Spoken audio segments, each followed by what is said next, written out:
Lumagda ng kasunduan ngayong araw ang Department of Tourism at CHED na layong palakasin ang tourism-related educational project sa kolehiyo. May balitang pambansa si Bien Manalo ng PTV Live. Bien?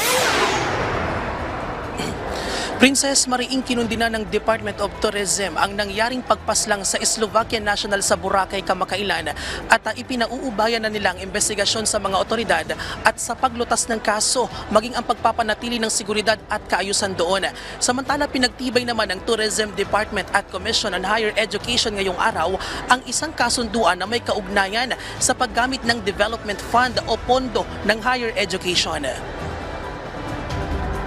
Layunin nito na mas palakasin ang tourism-related educational project sa kolehiyo, nahuhubog sa kakayahan ng mga estudyante sa pagkamit ng sustainable and innovative tourism sector ng Pilipinas.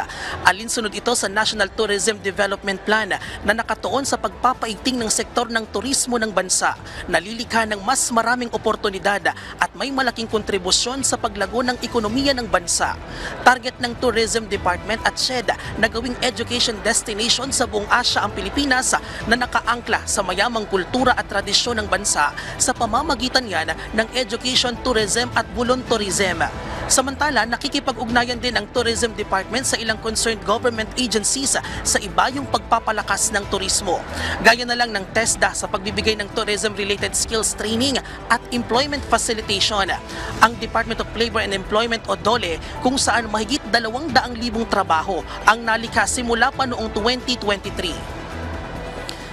Princess, nakipagtulungan din ang Tourism Department sa Department of Migrant Workers sa paghatid ng skills training para sa ating mga returning overseas Filipino workers at maging sa kanilang pamilya sa ilalim yan ng Balik Bayani sa Turismo Program.